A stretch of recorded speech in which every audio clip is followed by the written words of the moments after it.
This is the Mobile Tech Podcast, brought to you by worldpodcasts.com. Now here's your host, Tech Girl, Miriam Joie. Brought to you by Audible. Stay tuned for a special offer at the end of the show. Hi, and welcome to the Mobile Tech Podcast. I'm your host, Miriam Joie, and today is Thursday, July 15th, 2021, and my guest is the only Adam Conway of XDA. Hi, Adam. How are you? I'm good. Thanks for having me. How are you? I'm doing pretty great. Thanks. So, a bunch of news this week, lots of leaks and rumors around Pixel, of course, intensifying, and OnePlus with the Nord 2, and Samsung, because they have some event that they still haven't announced. Have they officially announced their event yet? I don't think they have, because the only thing weird, I saw was a photoshopped fake invite card. Yeah, no, that's what I saw too. Anyway, so we have speculations around these we want to cover with you. But more importantly, Adam and I have used some of the same devices recently, and I just wanted to kind of get his feel for what he thought about them. He reviewed them both on XDA. One is a RedMagic 6R, which I also have. And the other one, believe it or not, is not a phone. It is wearable, and it's the Huawei Watch Fit Elegant. And so I want to kind of get your feel for these two things. Yeah. What did you think of them? Let's start with the RedMagic 6R. All right, so the RedMagic 6R was interesting because I hadn't ever used a RedMagic device, and their parent company is Nubia, right? That's right, yeah. I haven't used any Nubia products either, other than like the one that had like the small screen on the back. I tested that at MWC once. That was my only experience with them before. And the RedMagic 6R, what was interesting about that was the shoulder triggers in particular on the sides, but what ended up happening was when I bound them to different in-game controls and stuff, I would be playing and my palm would cover the speaker on the bottom of the phone because I'm pressing the shoulder triggers. And then if I have a USB-C dongle for listening to music or for playing games with wired audio, my hand was cramping trying to get around that. So it was like, I liked the idea of the shoulder triggers, but I found it was kind of nearly poorly executed. And then when I did stress testing on it, it was getting very hot to the point it was burning my hands. So it's so interesting that you bring all this up, because I'm kind of sad that you haven't had a chance to use a RedMagic phone before, because they are really awesome phones for the money. You saw the software and you experienced the bugginess and the bad translations and the horribleness that is the Nubia / RedMagic software. If you can get past that, their hardware has always been really solid. And if you're looking at purely a gaming device, you should do yourself a favor and try to get RedMagic to send you the 6. I've bought both right now so I can use them side by side.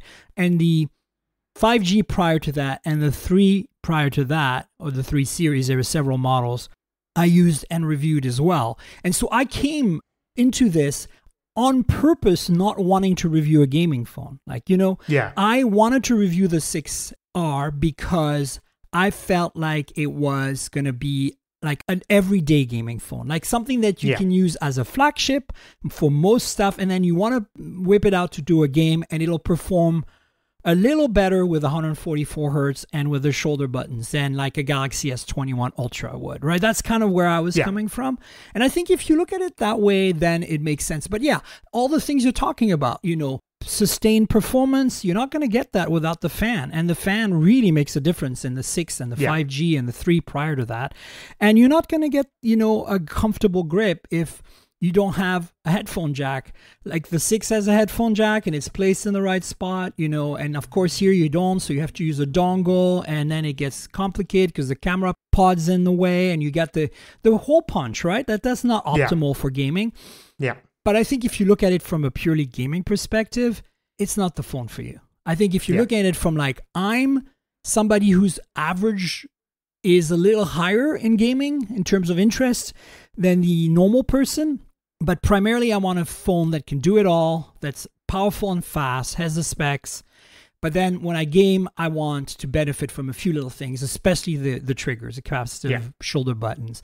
And in that sense, I think it works. But I have a lot of ifs and buts with this phone. And I want to kind of pick your brain about, if you were to put your I want this to be a flagship hat on, what would you ding on it?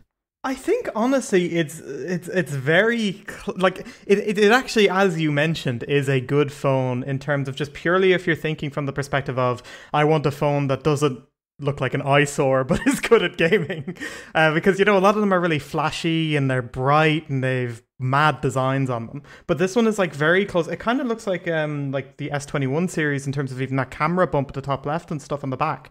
I think there's not a lot that I can actually really say that it's missing as opposed to the whole package itself. I feel like it's maybe executing some things poorly. So like the placement of the USB-C jacks. I think even on some Asus phones, so they have the USB-C port on the side.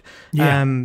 So then it's not getting in the way when you're playing. But again, you're comparing to a real gaming phone. I think this Yes. is where it's really challenging with this phone. And I applaud actually RedMagic for trying this kind of radical new idea of like, let's make a gaming phone that's kind of like hybrid flagship, hybrid gaming phone, because it's not optimal for either, but it might serve some people. Like I would personally rather have this phone in my pocket than a 6, because the 6 is a monster. It's so big, and yes, it's perfect for gaming. Like there's no hole punch, there's stereo speakers, there's a headphone jack.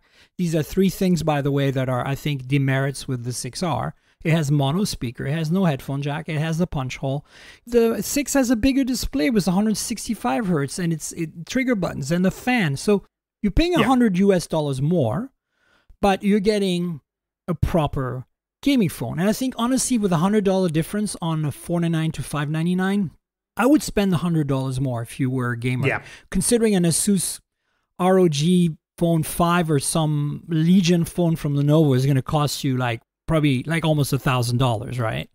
Yeah. But then you look at the kind of the opposite side of the story, and you're like, if you bought this phone, and I did actually, my first article about RedMagic was for Android Police, and I said, hear me out, folks. What if you bought the RedMagic 3 at the time as a flagship purely for its specs and price? You never used it for gaming.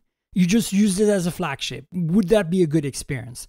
And the takeaway was, not so much, but not no. Because the performance is there. The problem I felt with RedMagic up to the 6R actually has always been the cameras being subpar, and they still are on the 6R, but they are at least a little more serviceable, and I'll explain in a second why. But I think that was a big obstacle in the past. The software has always been an issue that hasn't evolved. I think that if there's one thing that Nubia and RedMagic need to address, and I'm sure you're going to agree, is the software is just crap. Like what were the issues you ran into?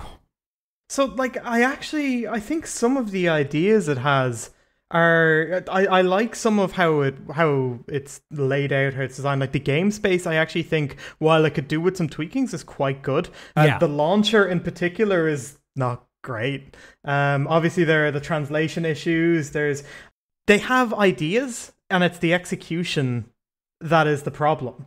100%. It's in such a weird place, because if they it's a really gamery design, right? And sometimes things are in weird places in the settings, and it's hard to find things, or maybe there are features that you would expect there to be a setting for. Like I don't think there's a one-handed mode, for example, right? Not that I could find. I don't think so. No, if there is one, I haven't found it, and that's again the problem. This is so all over the place. Yeah, the launcher is pretty terrible. It's not like horrible in the sense that it's not like a Chinese launcher was 5 years ago or something, right? It's not like trying to be an iPhone, but it's I don't know, the aesthetics of this software is what really bugs me. I mean, when I'm in gaming mode, I'm happy. That's the aesthetics I expect. And again, 6 versus 6R, the 6 is crazy gaming phone aesthetic, right? It's all full on, and they toned it down here, and I think it works. It's still flashy, right? Yeah. It still looks different. You pull that out, people are like, ooh, what is that? It kind of looks like a OnePlus 9, Pro that got bejeweled somehow. What I mean? It's really kind of what it reminds me of. And a lot of my media friends, when I showed them the phone, thought it was the Axon 30 Pro, actually.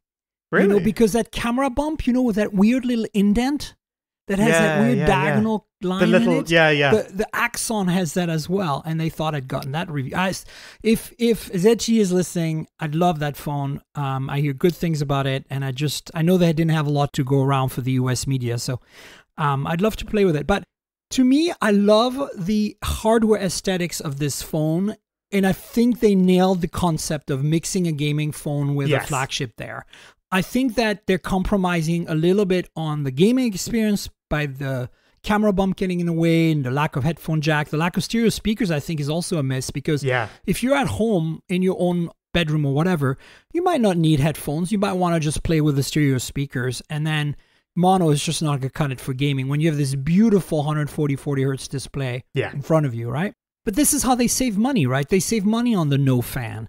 And yes, they have, a cooling pipe and all that. But we all know, and you correct me if I'm wrong, because you are more technical in your analysis, your benchmarks and stuff. But we have seen consistently, at least the few benchmarks that I run on hot hardware for the Snapdragon 888 devices I've tested, we've seen consistently that the 888 overheats, right? Like it just gets really hot. Yeah. Is this a truth for the 888? Can we get around it in any way other than putting a fan? But this is something that I believe you actually touched on last week with the OnePlus throttling thing. The 888 does seem to have heating issues. It does run hot. I don't know if you'd necessarily call it heating issues or just more so a byproduct of how it works in its design. Right. It gets very hot under load to the point that, like I said, with this phone, it seems to try to push it as far as possible, but then I was nearly burning my fingers on the shoulder triggers. It gets really, really hot, and that's been consistently across every single 888 device. All of them just get hot and then they throttle.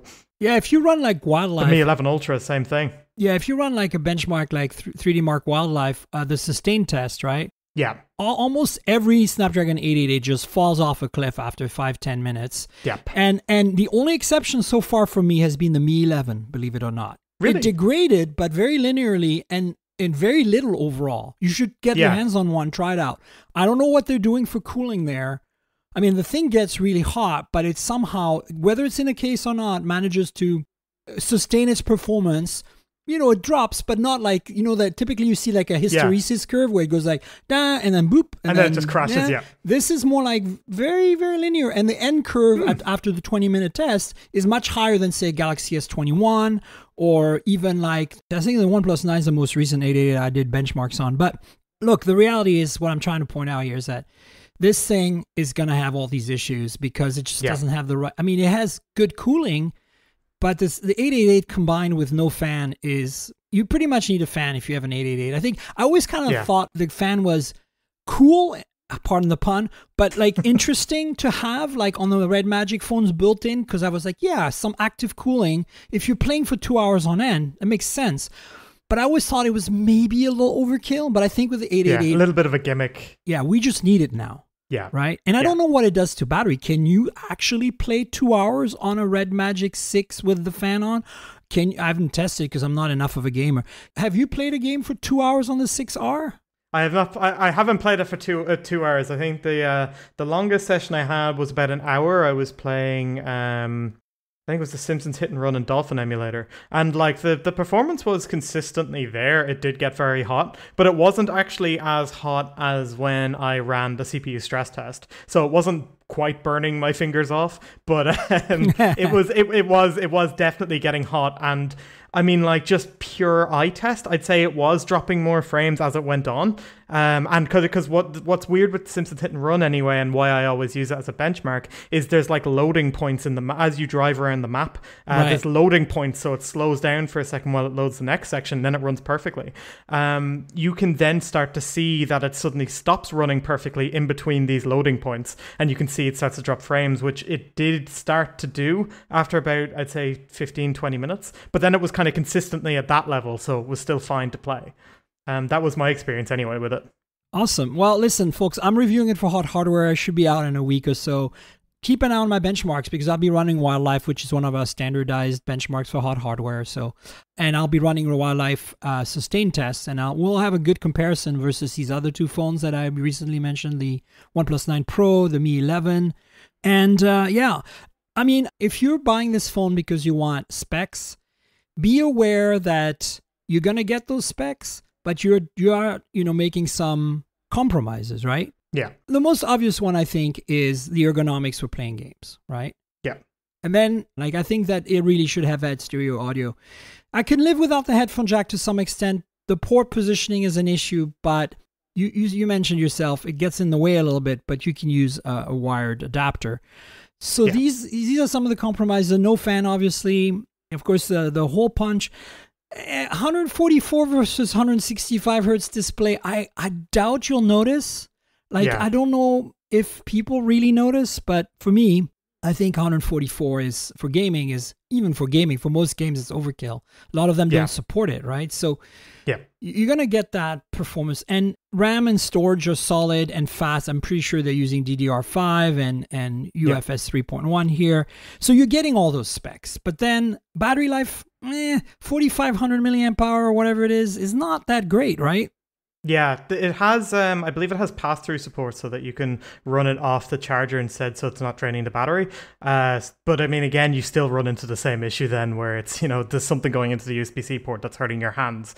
But one thing that you kind of touched on there that I wanted to say about this phone as well is that I think part of why they can get away with removing some of the features like dual speakers and things like that is that as you mentioned, this is a phone that's like a hybrid of the two, a normal phone and a gaming phone, and the target market of this is, like you said as well, the people who may consider themselves slightly above average in terms of their interest in gaming, but they're not hardcore into it. So maybe for those kind of people, this phone actually fits the bill because they're not expecting all these super gaming features. They just want to have a slightly more enhanced experience. And you're getting the triggers, right? So that's, I think, a big improvement over a regular non-gaming phone. And I think that's the thing to keep in mind. A lot of people are very adamant that if they're gaming, that they want the trigger buttons. And if you don't get the trigger buttons, well, it's no fun. And in this case, you're still getting a phone that's a bit more compact, a bit more manageable in your pocket, and doesn't scream gaming phone when you pull it out. But then you start playing a game and you get those shoulder buttons and you get that 144 hertz refresh. So I think in that sense, they've nailed that. The software, as I said, is meh. The hardware is really well made. I want to point out that this is a $499 phone that is an aluminum and glass sandwich. There's no plastic here. This is properly done. It's, well made, and that's refreshing to see because so many phones like OnePlus 9, plastic made frame, Galaxy S21, plastic back. And I think that doesn't really matter to a lot of people. They put their phone in a case. But as someone who has reviewed every phone since 2005 almost, it feels like, at least every important phone, I get really annoyed that we even got to a point at one point with the Moto G series where you could buy a glass and aluminum Moto G, I think it was a G6 for $250 US. Yeah. No compromises in build quality. And then we went back to, plastic everywhere. And I think BBK is probably the worst offender here with the Oppo brand going all plastic on the Renos. Remember how nice and well made the early Reno phones were, all glass and aluminum. And now you buy the Reno 10X Zoom. That was so good. Exactly. I mean, the current Renos, don't get me wrong, they're really nice phones, but you touch them and you're like, what is this? It just feels like plastic wonderland. It feels like Fisher Price. They're very shiny Fisher Price. They have these rainbow finishes and really cool. Yeah. Don't get me wrong. I get the wow factor, but it just annoys me that they make compromises, especially since the Reno phones aren't really that cheap, even in their own respective markets. Somehow Oppo's managed to position themselves as a premium brand in India. When you look at their phones, you're like, there's nothing premium about this. The specs are pretty average. They're nice phones. The software is good. The hardware is good. But it's not well made in terms of materials, and that bothers me. And now we're starting to see that kind of filter in OnePlus, right? I don't know. I'm still glad at least the Oppo Find X3 Pro was no compromise in terms of build and materials. It's good to know they still do it. But this phone, $499, gives you that fit and finish, and it gives you those specs. If you can live with the weird of software and some of the weird decisions around gaming, I think you'll be fine. I think what would stop me personally from using this phone as my daily driver, as a flagship, is the camera system. And I think it's not for lack of good hardware, actually. The Sony IMX 682 in there is a detuned version of 686. But on this case, yes, you're not getting OIS because $499, okay? I accept that. I don't like it. I accept it, though. But more importantly, you're getting this detuned version. I think that the only difference is it can't do 8K, whatever. Like, there's some restrictions on it. But it was some weird one that other flagship phones, with the 888 have. Yeah, but basically, the 682 and the 686 are very similar in the same way as the 586 and the 582 are very similar as well. And they're good sensors from Sony, and I'm sure the optics are on par. You get an ultra wide, it's nothing spectacular. You get a macro lens, it's better than the macro lens on the 6 because it's a 5 megapixel macro lens, but it has no autofocus, so it's completely useless. The 6 also has no autofocus on its 2 megapixel. And then you get the last camera as a sticker cam, what I like to call sticker cameras, because it's there, but like who knows how they use it. It's a 2 megapixel depth sensor, but you get a better camera in front. Are the results better? I mean, I'm talking about the hardware here right now. I think in terms of hardware, it hits the spot. It matches a good mid-ranger for the cameras, but the software is a complete mess. It doesn't have a good imaging pipeline. They don't know how to process these images. And the camera app, oh my God. Yeah. Can I ask you what you think of that? Because it just drives me nuts. I see, it's fine for point and shoot. And that's about it. That's about all it does. I would argue that it's not, because here's the problem. You can't get to the ultra-wide until you go to pro mode. Yeah, you're right, actually. But, okay, get this. This has been an issue since the RedMagic 3. I told the RedMagic PR folks, I said, look, I know it's your first phone with an ultra-wide, but why is the ultra-wide only available in pro mode? And also, why doesn't it do HDR? Because in pro mode, there's no HDR, you know what I'm saying? Yeah. And they're like, they're scratching their head, like virtually scratching their head in their email and going, whoa, we don't know. So I was like, okay, can you fix that for next time? RedMagic 5G comes out, same problem. RedMagic 6 comes out, same problem. RedMagic 6R comes out. You'd think that with this phone, this was their chance, right? They're like, okay, we're making a mainstream gaming phone. That's actually insanity. No, but here's the funny thing, Adam. I have a bunch of Nubia phones that are 2 years old now, like the double screen one. Yeah. It has a perfectly good ultra-wide button in the main camera app. Like, what? So I think that, I bet you the software is very similar between these two phones, the 6 and the 6R. They're just, a few things, like a few settings missing, like all the fan settings. But I think, this is the problem. Put the Google camera app on there, and all of a sudden, it's like, in many cases, we've seen this before. It's a revelation. Yeah. This hardware is solid for the camera. But here's the problem I have, and you're an XDA, so you might have a lot to say here. I feel that there is no proper Google Gcam camera port that's user-friendly out there. I have never found one that fully works out of the box. Download the APK, install it, and you're good to go. I've tried so many different phones, so many different builds of Gcam, and I just end up being frustrated because half the features work, half don't, half of it crashes my phone. It's like, I get it. A lot of people are working hard. It's a hobby. I'm grateful those folks are out there doing what they're doing. But we need the community to come together and create a database that's clear for the average user. You put in your phone number or name, whatever, and boom, it gives you one APK. Yeah. Even if it has to repackage that APK and put the settings in it, like somehow on the server side, this is something XDA should work on. I think, maybe I'll tell Narav to look into this. I think that it will be a service to the community. And I don't think it's necessarily the developers who have to do the work.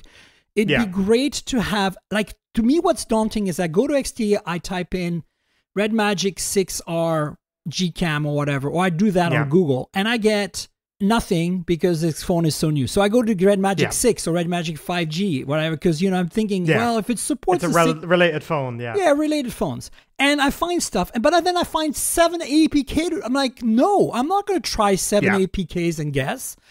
So if you're adventurous, if you're that kind of person who's not daunted by the idea of trying 10 different Gcam APKs, this phone will take really good pictures, but might not work on all the lenses with a Gcam APK. And in that sense, if all you want is the main camera working properly, that camera is supported to death.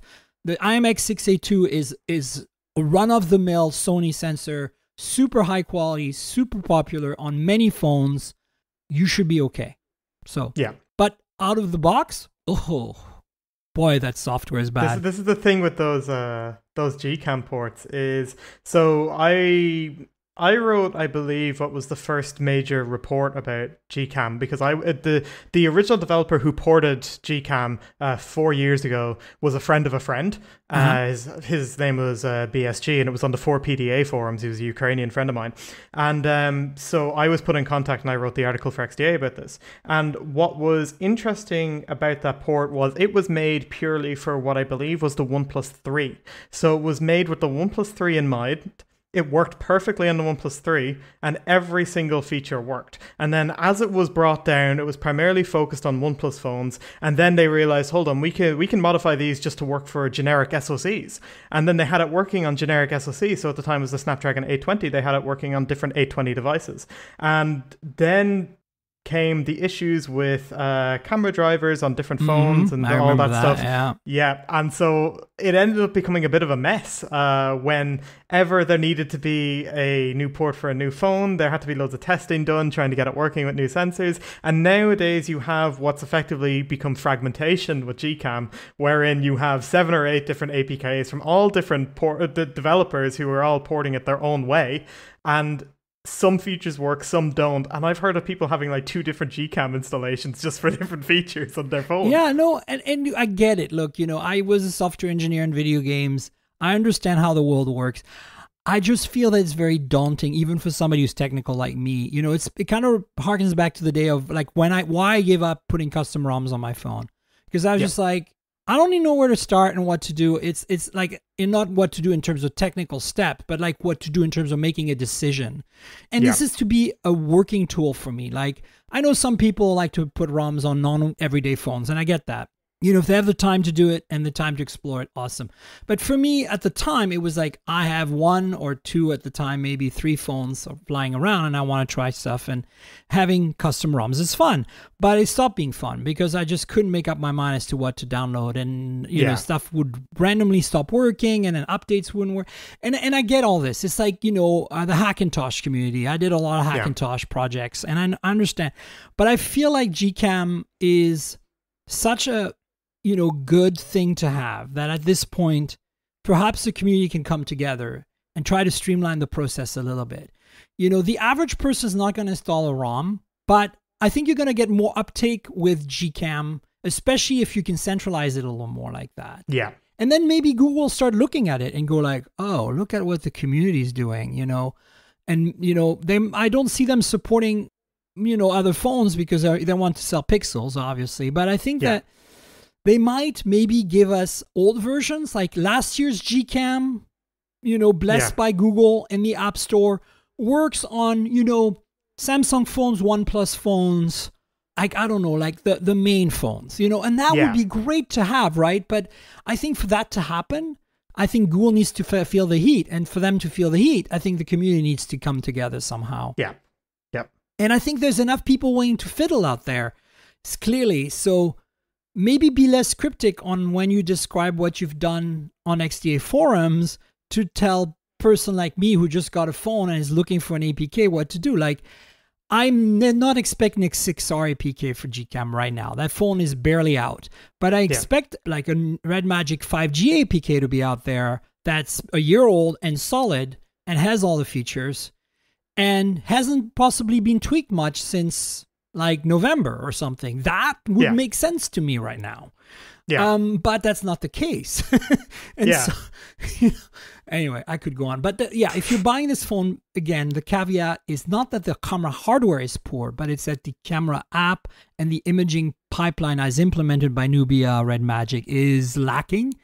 Yeah. You're not going to even get the same results as you would get on a $300-400 mid-range phone at this point. It's bleak. Yeah.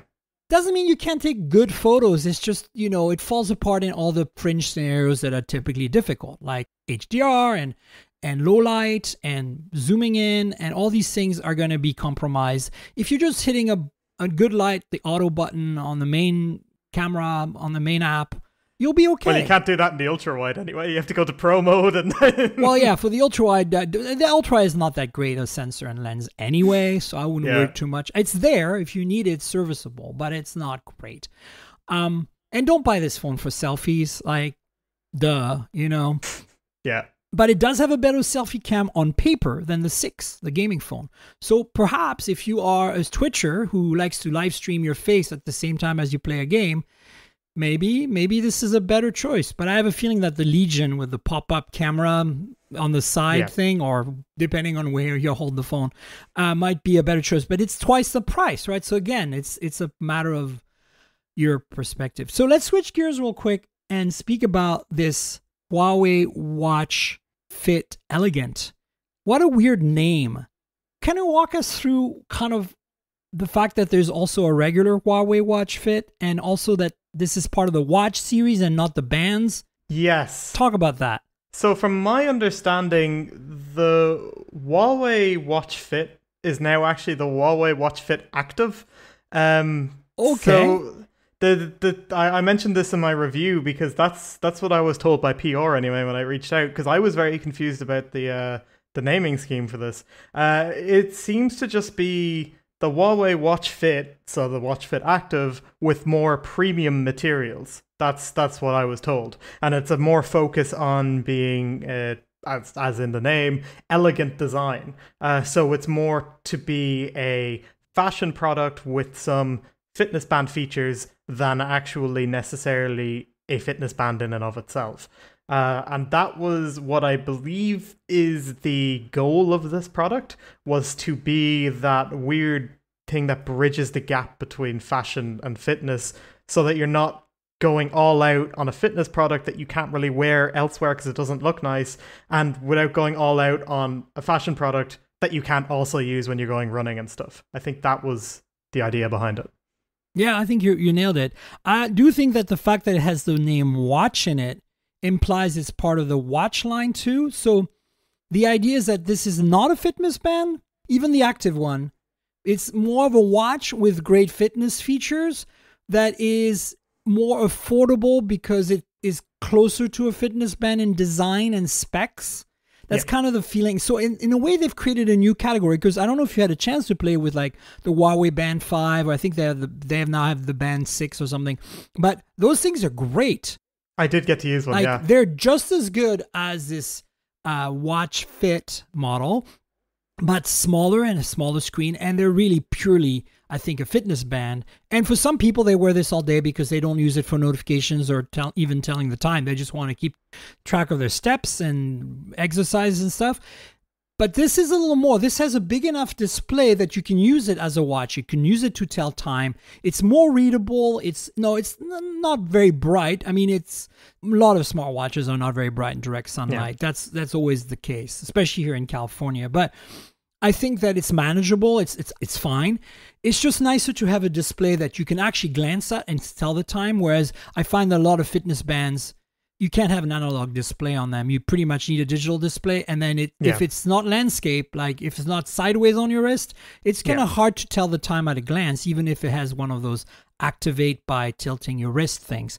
So this thing, I feel like, is the best compromise between a proper smartwatch and a fitness band. And it incorporates some smartwatch features like notifications, but it doesn't do them very well. They're not actionable in any way. It's very much like the OnePlus Watch that I reviewed. In fact, it's very much like any Huawei band. If you've ever used any Huawei or Honor band of any kind, this Huawei Watch Fit Elegant is exactly the same interface, pretty much. There's a button, which you don't get on the bands. On the bands, there's a capacitive home button in the front, but this has an actual physical button on the side. So the interface is slightly reworked for that, but it's all gestures. And honestly, I love it. I think it's really well done. The battery life is phenomenal. I have the always-on display turned on, and even with the always-on display, I'm still going 3-4 days. Yeah. And that's the other thing. You have an always-on display, which you don't get an option on their bands. And I like my watches to always tell the time, even though they're sitting idle there on my desk, off of my wrist, doing nothing. I'm one of those people. I will wear out that OLED and buy a new fitness band 2 years down the road. I don't care. Because they're cheap. How much is this? I think it's €120 off the top of my head, somewhere around that price range. It's not the worst. Like, they're way more expensive fitness bands.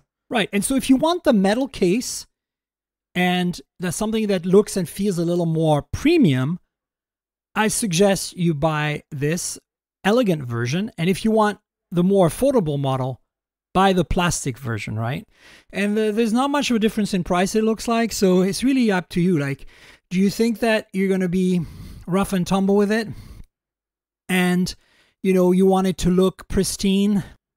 Maybe the active is your best bet because plastic wears a little better than stainless steel, which does scratch. Although I have been wearing this for several weeks now, and I have hit, I don't know if I've hit concrete walls or anything with my wrist, but I've definitely hit wood walls and wood things in my house, which is mostly wood. And I have not seen a single scratch on either the glass, which is curved, which is really cool. There's a curved, it follows the contour of your wrist, and or on the casing itself. So yeah, it's interesting. The best way to see this, and I'll put a link in the show notes to Adam's review, but the best way to think of this is imagine an Apple Watch that's slightly thinner and elongated, so lengthwise. So take the rectangle of the Apple Watch and stretch it to more of a rectangle, and that's essentially the cosmetic design of this watch. And of course, remove the crown, keep that single button. And that's what you get. And it's actually a pretty nice, I think it's very, not just elegant because it is the elegant model, but even the active, I think it's a really good looking design. I think that it is less fitness bandy and more watchy, which is why I guess they put that in a watch category. And the more display real estate, I think it's an interesting take on either a smartwatch or a fitness band. Yeah, like the thing that I really liked about it was, and I guess Light OS has done this weird thing with me where it has grown on me over the years. I remember I used to have the original Huawei watch, which had Wear OS on it. Oh, I love that watch so much. Yeah, I loved it. I was a huge fan of it. And then I reviewed, I think it was the Huawei Watch GT2e a long while after. And I switched to it and I was like, what is this? Like, this is Light OS. There's nothing on it. And over time, it has grown on me because I can see the benefits of, well, it being light. Like, it has all the features that you need in the sense of, like, for fitness tracking, etc. And sure, notifications not being actionable is actually something that really annoys me. I mainly keep the watch actually in do not disturb mode most of the time because otherwise it's just vibrating and it's like I can't do anything with the notifications. So there's no point. Yeah, and it's things like that while I guess those are useful, nearly all the other features are at least well fleshed out and are actually useful. So the GPS tracking, for example, I've been using this when I go out on walks and stuff. Tracks perfectly fine outdoors. I've been using it for step counting and all the sleep tracking, and even the stress monitoring thing is more just kind of a thing I look at to kind of go, how did it get that I was highly stressed there when I was sleeping? Things like that. So yeah. But it's interesting. No, it has all the features. Like, it has the heart rate monitoring, it has the blood oxygen level, it has really good sleep tracking. That's one of the reasons I started wearing a Huawei tracker. So in the daytime, I would wear usually I was wearing a Samsung Galaxy Watch with Tizen, I think Watch 2 or whatever it was. And then I would wear a Huawei band at night. I would switch, right? Yeah. And the Huawei band, as you said, was always on Do Not Disturb, was always just, display off, basically just to track my sleep. And it was great. And then, I got a Huawei Watch GT2 Pro, the really fancy one with the... Yes, I had one of those as well. The sapphire glass and the titanium. And honestly, I love that watch. But... the design is great. It's incredible. But I think that, as you said, it's the same essentially OS as you have on this Huawei Watch Fit Elegant. Yeah. And it's the same kind of OS you saw on the OnePlus Watch, which I personally didn't ding it. Like, a lot of people didn't like the OnePlus Watch, but I knew what I was getting into because immediately when they said it wasn't Android Wear, I was like, there's no way OnePlus developed their own thing. This is an off-the-shelf Chinese, fitness band OS of some kind that they're probably using on Apple Watches and Realme watches. And sure enough, people got really upset about this. And of course, the fact that some features actually were buggy, but they've fixed all the bugs. Since then, I've installed all the updates on my OnePlus Watch and it's been fine. But if you go into it expecting it to not be like an Apple Watch or an Android Wear watch or a Tizen watch, but being more like the functionality of a fitness band with a really beautiful casing, beautiful watch faces that you can set. They're, slightly customizable, but not much. If you go into it like that, but then also want great sleep tracking, step tracking, workout tracking, and incredible battery life, these are the products for you, right? So that being said, I am expecting to get a Huawei Watch 3 to review soon, and that has the new Harmony OS version on there, so I'll be interesting to see how that pans out. And of course, we're going to talk about this in a second, but Samsung is going to bring that new watch with Wear OS, the new Wear OS, so that should be really interesting as well. So I think we've got a lot coming. That's very exciting. I've really enjoyed Tizen from Samsung on my watches, but because it doesn't fully integrate with Google, I'm such a Google user, like having Assistant on my wrist is always nice.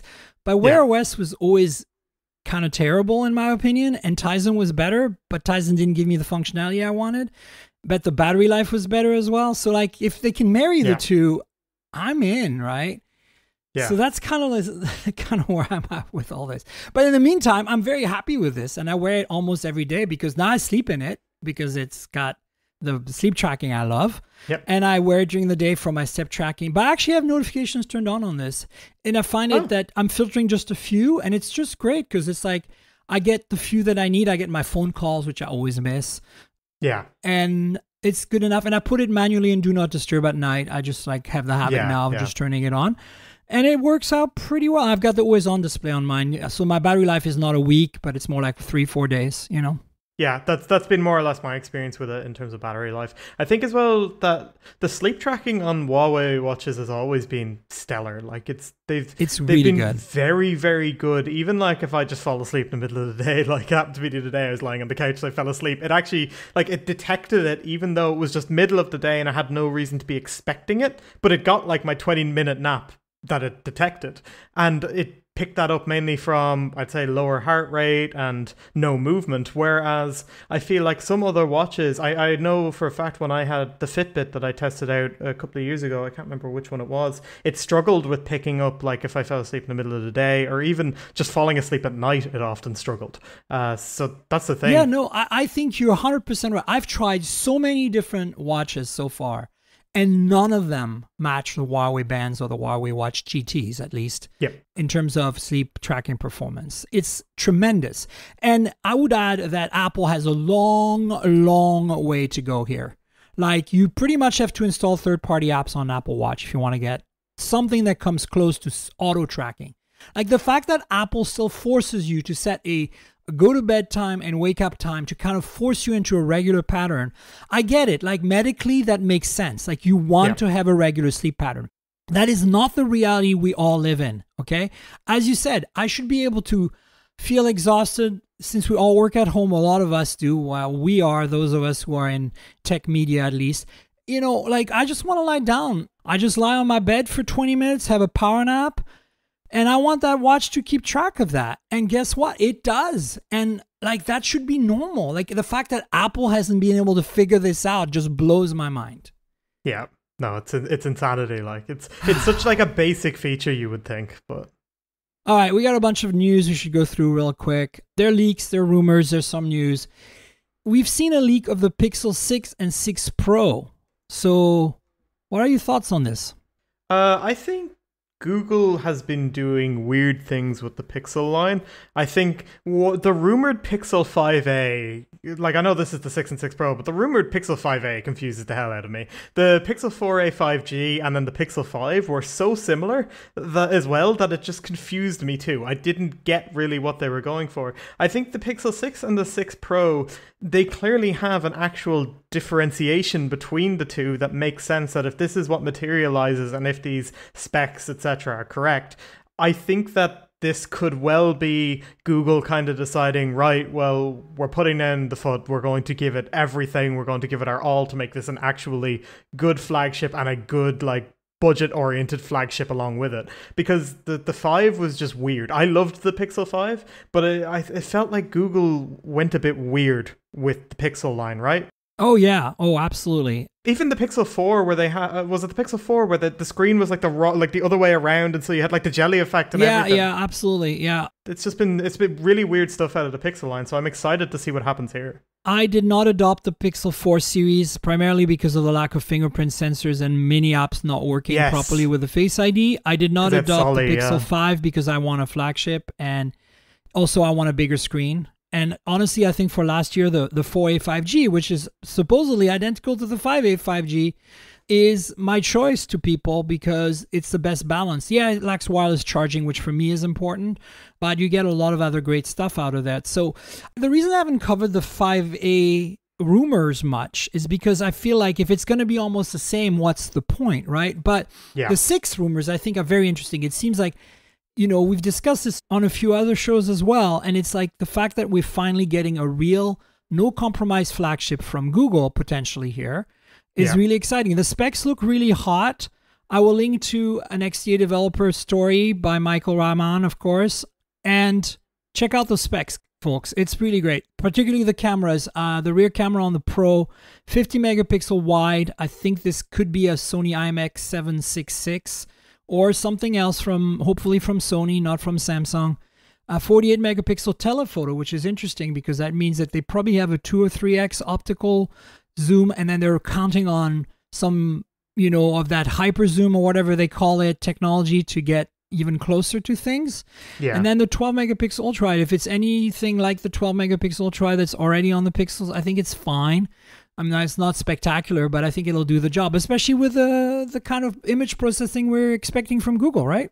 Yeah, I think as well what'll be interesting is that people often talk about with Google, they seem to be leaning on that, was it the IMX363 that's in the Pixel 5 and the 4 and the 3, and like it seems like they're finally doing something different, and I would be curious to see then, will they end up having the same kind of step up in image quality from the sensor they'll use for the Pixel 6 over the competition that uses the same sensor like we got with them and the IMX363? Because I'm hoping. I'm curious if it will just end up being like average for that sensor, or if Google will manage to pull off something spectacular with it, and especially if they're controlling the processor, because it's Whitechapel, right? As rumored anyway. If they're controlling that, they control the image pipeline, they control the ISP, they know exactly everything about the chip hardware that it's going to be going through. So they have control over the whole system as opposed to using a system developed by somebody else. So it could have really good results. It has to. Like, they cannot disappoint. They have been the leader. You know, in my opinion, I would still rather shoot on Pixel than anything else, even though I have a Mi 11 Ultra here, which is incredible. I have a Galaxy S21 Ultra, which is also incredible. I have, you know, iPhones. I have all the things, and every time it comes down to critical, I pull out a Pixel 4a 5G right now, or a Pixel 5 and just shoot away. I always have one somewhere nearby. Even though it's not my main phone. My main phone, I'm still on a OnePlus 8 Pro because last year I finally switched to OnePlus 8. After stretching my Pixel 3 XL ownership into the OnePlus 8 Pro ownership, which I'm now stretching until the Pixel 6, because obviously I could have switched to the OnePlus 9 Pro, which would have made sense, but I don't feel like I should. It's just, I was going to, and then I started seeing the Pixel 6 rumors, and I'm like, finally. And you know, again, I'm not going to throw all the specs because we are, you know, a little short on time, but I want to tell you folks, these specs don't make me question anything. I look at them and I'm like, flagship, like 12 gigs of RAM base on the Pixel 6 Pro. Finally, like, hello, get with the program. This is real. Like, yes, 512 gigabyte storage option. Not for me, but I know a lot of you who are watching and listening right now are like, oh yeah, because you know it doesn't have micro SD, right? And so, of course, you drop the tele on the main camera on the 6 versus the Pro, and that's fine. You know, you make your decision. You want a smaller phone, you get a smaller phone. Awesome. You want a bigger phone, you get all the beans. Hopefully it still has wireless charging, because that's a must-have for me. And, you know, honestly, I have never been this excited about a Pixel since maybe the 2, because I think the 3, there was enough leaks that we got the bathtub notch leak early, and we were all shaking our heads going, what are they thinking? And that was the beginning of what are they thinking. There's one thing as well, you'll be glad to know, that it does seem that there will be a Pixel stand, a new Pixel stand with faster wireless charging launched alongside the Google Pixel 6 that was found through APK deep dives by ourselves and like at XDA and also at 9 to 5 Google, who also corroborated some of our findings. Yeah. I think we had that in the show a little while back. But look, this is good. This is good news. Let's lump all the OnePlus news together real quick. So we all know there's a OnePlus Nord 2 coming and some Buds Pro coming alongside it. The rumored time event, whatever, maybe it's been confirmed now. It's July 22nd. Is this real or is this still, we're not sure? I think... Because that's soon. Yeah, July 22nd. I'm not sure. I think because they confirmed some stuff. I don't know. They confirmed the 1200 AI and they confirmed the display. So they could well have come out and also have confirmed the launch date as well.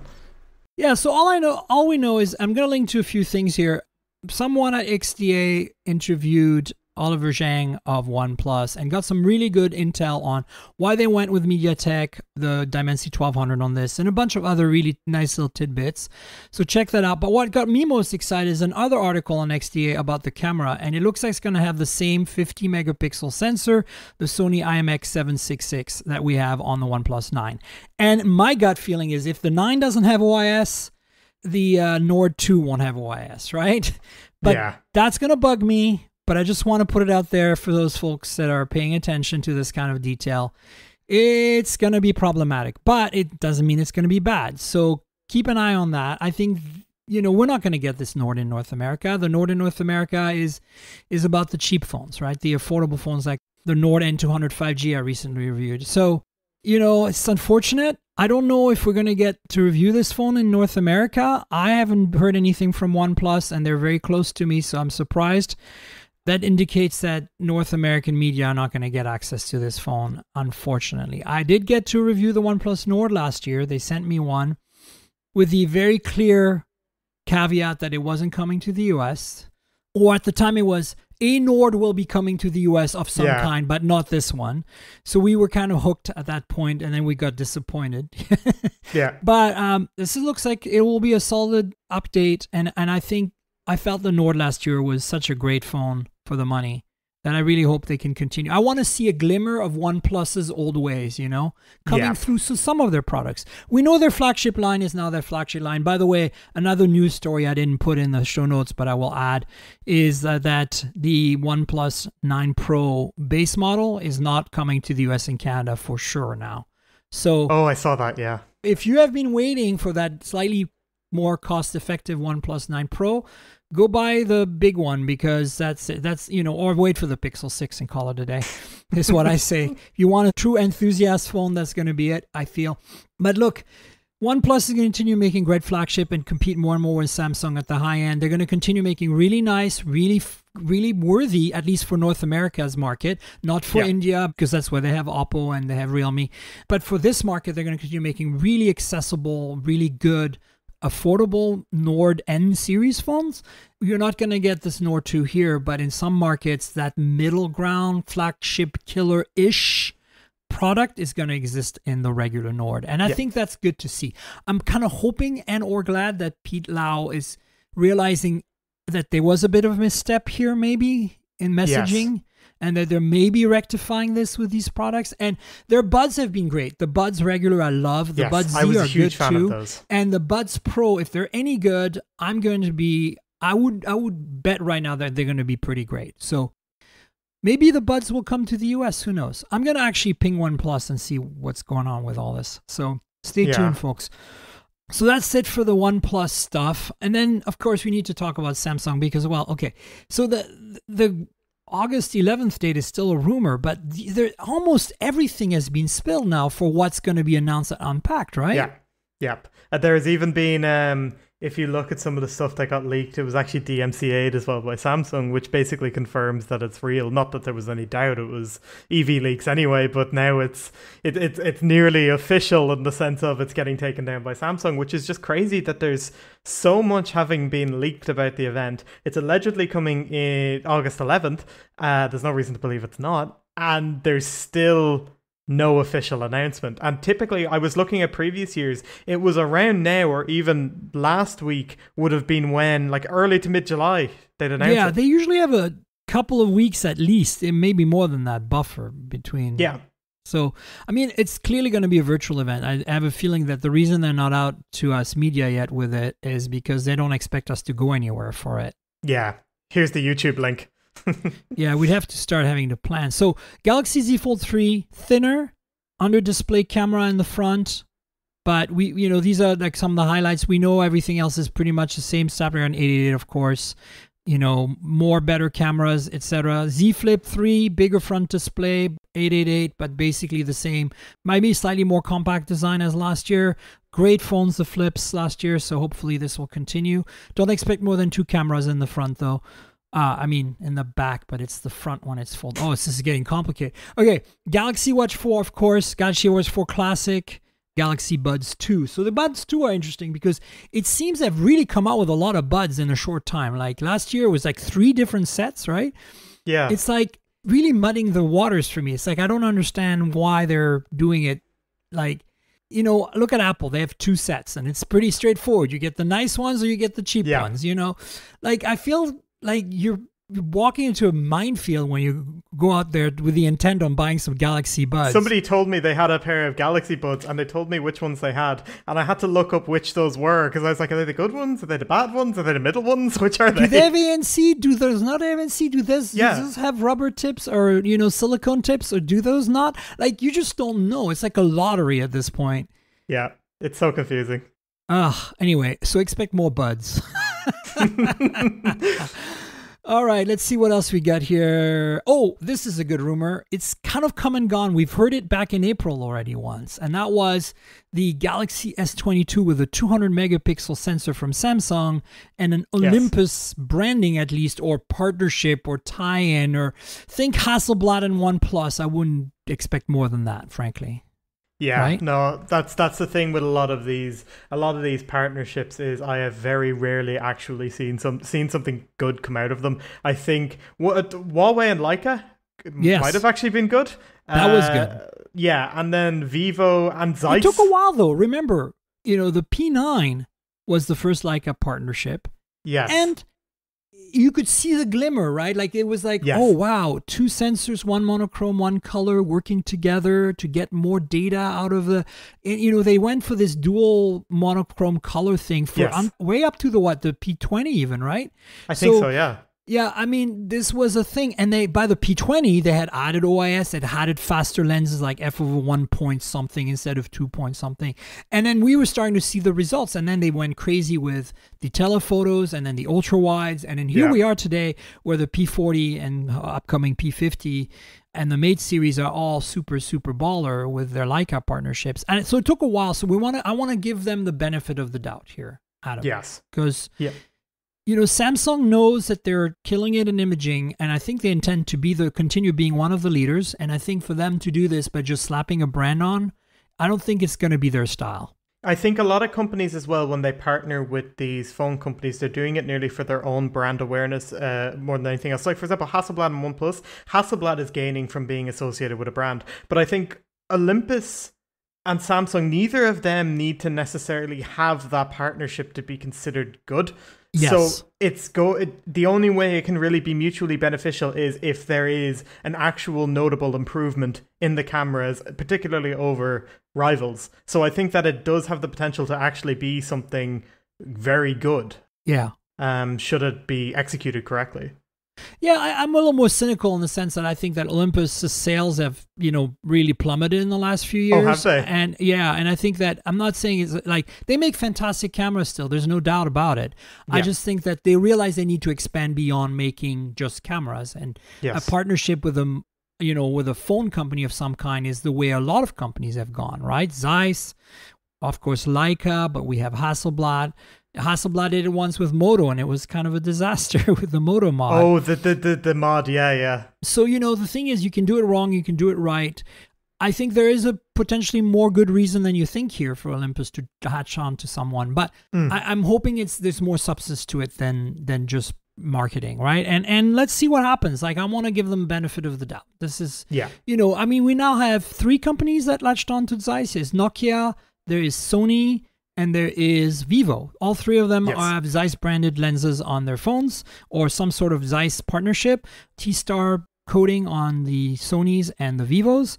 Yeah. So I'm not sure it goes beyond the coating. On Nokia, I think it's literally just a marketing thing at this point, unfortunately. Speaking of, Nokia has been teasing us, I think it looks like it's real, with a rugged phone based on the X20 called the XR20, R Yes. for rugged, that might be coming July 27th. So if you're in the market for a really affordable, kind of lower spec, unbreakable phone that's not like a bullet-made cat phone or a weird China Shenzhen special import, many brands there to be listed. Not that they're bad phones. I've played with a couple of brands from China that made rugged phones with Google Play and everything. And, you know, I go to Burning Man where I work in the summer where it's really rough and tumble, and I've tested these phones there and they pass the test.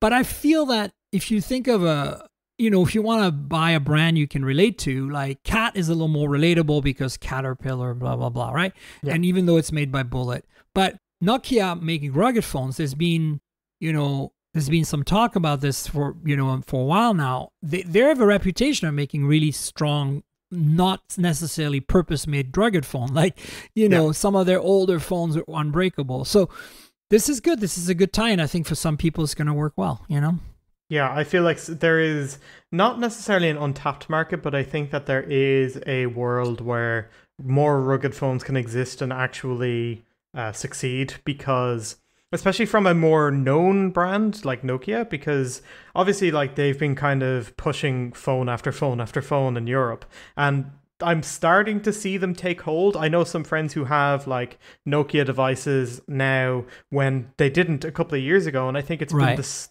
just pushing them into carriers, and with marketing, etc. They're starting to get a foothold in some areas. So I'd be curious to see how a rugged phone from them would do, particularly, as you said, with their reputation for like strong phones and phones that don't break. Yeah, and I mean, it's funny because they teased the photo here with the date 27 July, and it literally looks like a case mounted on an X20. Yeah.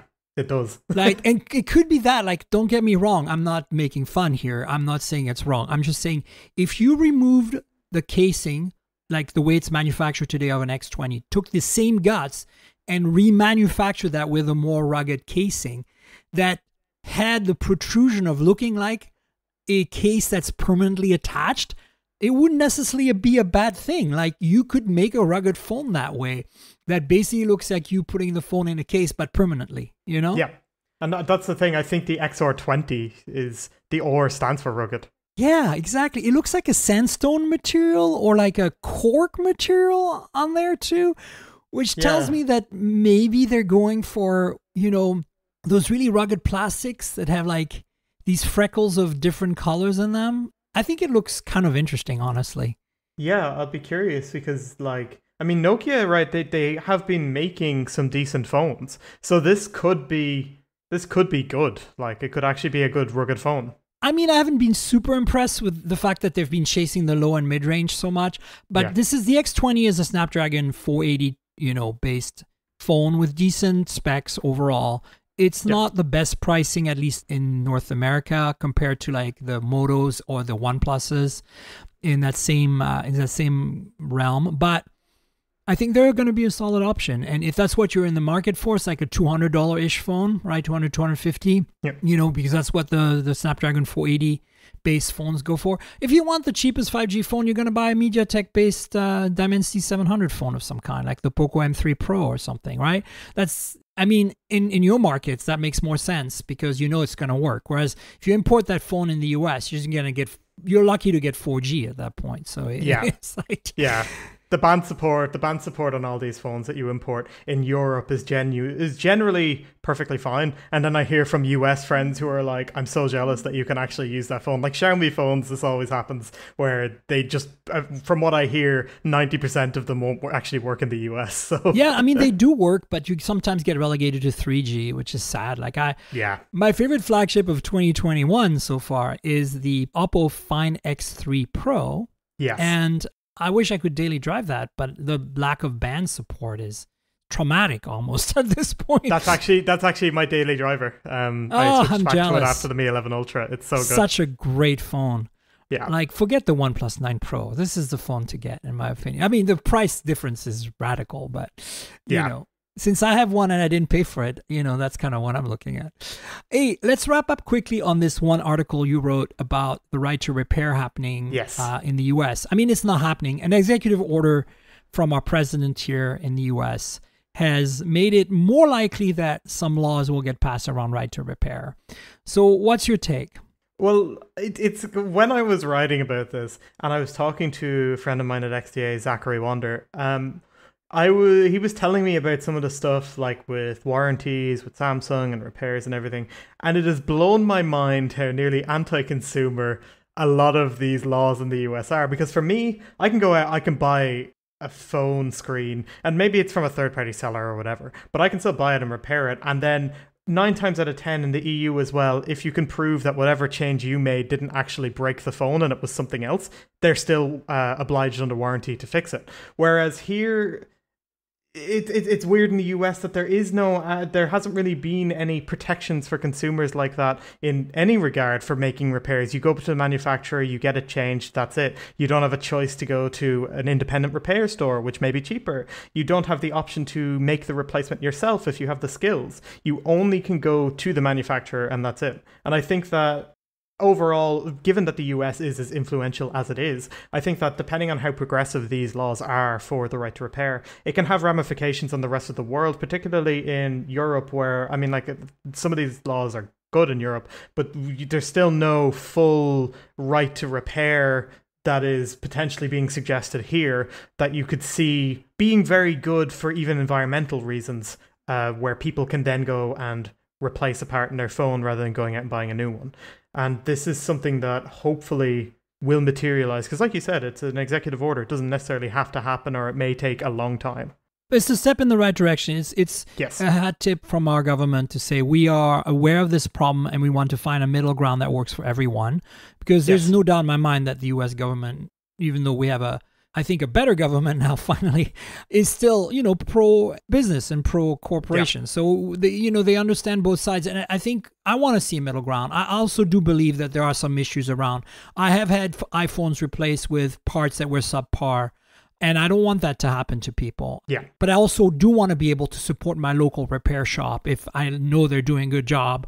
So that I think we need to find, and, the car industry is a whole different ballgame as well. Like, Tesla has been very, very hard to work with about getting spare parts and doing, small DIY repairs and stuff. They're really trying to be the Apple of the car ecosystem. And it's not working for a lot of people because now that they're becoming very popular in North America, at least, people are kind of expecting the same level of repairability that they get from their other cars and, are surprised when they can't get it and are kind of revolting against it. As you know, the car culture in North America is very strong because we have crappy public transit and we love our cars and we love traveling by car. So I think there's a good tie-in here with this executive orders because when it was just the phone world, really, right? It was one thing. But now that the car world is starting to experience some of these right to repair conundrums, I think that America is going to get a little bit more, pissy about it. Yeah. And I mean America, the average people, right, that are out there. So yeah. Yeah, like particularly when you think about it, like you said, there's that car culture, and this issue, there isn't really a right to repair problem in the US when it comes to cars because it's kind of assumed that you can make these repairs or you can go to people who can get the parts and it's generally okay. Whereas then you have Tesla coming along who are like, nope, you have to go to the actual repair shop that supports our parts. They're the only ones who can buy them and repair them. People will then, as Teslas start to permeate the market and people buy these Teslas, they're going, wait, I can't just replace this part. I have to go to this place and spend extra money for it. And that's when people will realize that this is an issue in this industry. And then it draws attention nearly to other industries where this is a problem too. Yeah, and it gets even worse when they can software break your car, right? That's the other thing, right? This has been a big issue with people rebuilding cars that are, have been written off. and they can't supercharge anymore because, basically... I heard about that, yes. Tesla puts the VIN number in a database saying this car has been written off. It's in a junkyard somewhere being picked for parts, which we don't like, but at least the parts that are going on other cars can't be put in because you need to code the VIN in on the computers. Like the parts won't talk to each other. So this is where I start having issues as a right to repair advocate. Is like when I can't buy a part from the junkyard that's perfectly fine and it's something I can with very limited skills put in myself, but I can't use it because the two computers won't talk to each other because I don't have the right software tools to make it happen. Or if I can't get supercharging on a car that I rebuilt, these are some things that Apple also does, right? Like they block at the software level these. That's when I start getting really upset about things. Yeah. It's the one thing if you can't fit the part in the car because it's being updated and it just won't work in your car.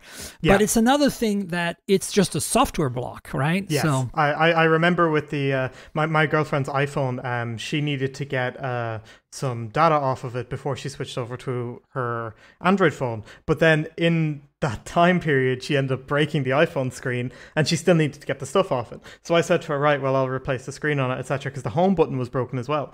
When I made that replacement, it worked, but the home button didn't work. And when I looked it up, it's because there are encryption keys that are important in the home button, and so you can't just use any off-the-shelf home button. It needs to be done in an Apple repair store. And this was something that for a while, actually, before Apple eventually changed it, the phones just wouldn't boot if you replaced the home button. Wow. They came up with an error code, and so she ended up having to, you can tap a button on the screen and it brings up the controls to switch. Yeah, so she ended up having to set that up just to get all her stuff off it because you couldn't replace the home button yourself. You had to bring it to an authorized repair store, which I thought was ridiculous. Yeah, so this is good news, folks. Keep an eye on this space, especially if you're based in North America and the US in particular, because this is a big issue here, and hopefully it will start a new movement that is more fair to the consumer, but still allows innovation and still gives companies some safety in controlling their products, right? We don't want unsafe cars out there. I get it. But at the same time, we should be able to do some basic things. Adam, do you want to tell people where they can find you on the internet? Yep, so I'm on Twitter. It's just Adam Conway IE, all one word. That's my Twitter handle. And then my Instagram is adamc.99, where I occasionally post phone photos and stuff. The Twitter's where the real content is. But yeah, I'm also on the XDA Developers YouTube channel, and I'm a frequent news writer and feature writer for the site too. So yeah, check out Adam's writing at XDA. Check out his Twitter and his Instagram. And folks, you know where to find me on the internet. I'm at Tankgirl. That's TNKGRL, like the comic book character Tankgirl without the vowels. Both on Twitter and Instagram. Twitter is where you want to go to speak with me and Adam about this podcast. If you have some comments, some questions, please ping us on Twitter. Instagram is where you want to see some pretty pictures taken with phones and pictures of phones. And there is a couple of YouTube channels related to this podcast you should check out. youtube.com/mobile tech podcast is the main channel where I have mostly unboxing, some hands-ons, some reviews from time to time of devices. Basically, if you want visuals that go alongside this audio podcast, you can get them through the YouTube channel. Check it out. Then there's a new channel that my producer and I have been trying to ramp up, but not being very successful. But the bottom line is we're hoping to have more content that's kind of peripheral to mobile. Things like smart home, car tech, and, travel tech, that sort of stuff. So that's youtube.com/mobile tech more. Please subscribe to both the channels. Please like the videos. Subscribing to the Mobile Tech More channel would help us monetize, so please consider doing that. It'd be great. And then the podcast lives at mobiletechpodcast.com. There's an RSS feed there if you want to subscribe, but more importantly, we're on all the big platforms. So Google Podcasts, Apple Podcasts, Pocket Casts, Spotify, everywhere good podcasts can be found, you'll find the show. And if your app lets you rate or review the show, please consider doing that. It really helps for discoverability. The big exciting news the last few weeks is that I have a Patreon now. Patreon.com/Tankgirl. That's patreon.com/TNKGRL. If you want to get an exclusive version of this podcast on video a few days before the audio version is posted, and Adam's waving, if you want to get that, this is the place to go, Patreon. We have a tier where you can get these videos. We have tiers that are more affordable if you just want to donate. We have tiers that give you access to a Discord chat room and chat with me. So check it out, patreon.com/TNKGRL. I want to thank Paul L. for being our new patron this week. Thanks so much for contributing. And so folks, check it out, patreon.com/tankgirl. Go there and help. And then if you don't like Patreon, but you'd rather donate in another way, there is a PayPal link in the show notes. It actually goes to my website, tankgirl.com, and then you'll find a little button there you can click and make a PayPal donation. Consider helping out with that as well if you can. That would be great. Finally, I want to thank our sponsor, Audible. Audible has been with the show since the early days, and they're a wonderful sponsor. You can help them help us, or you can help us by helping them. There's basically a deal, 30-day free trial, and you get to keep a book at the end if you want that.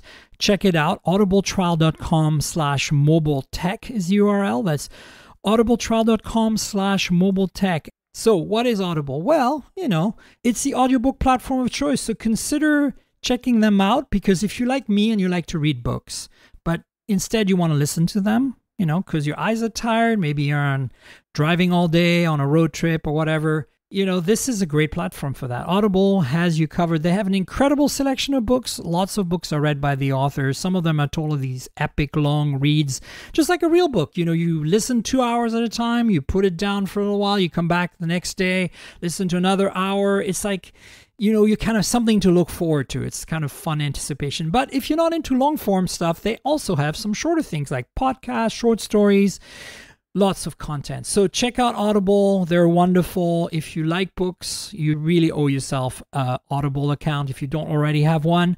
audibletrial.com/mobiletech. And I want to thank Audible again for being a long-time sponsor. And Adam, thank you for being on the show. I appreciate you coming. Thank you very much for having me. Yeah, it was fun. We'll have you on again at some point in the future. And folks, we'll have a podcast next week, so stay tuned for that. Until then, cheers, everybody. This has been the Mobile Tech Podcast with Tank Girl, proudly presented by worldpodcasts.com. You can visit us online at mobiletechpodcast.com.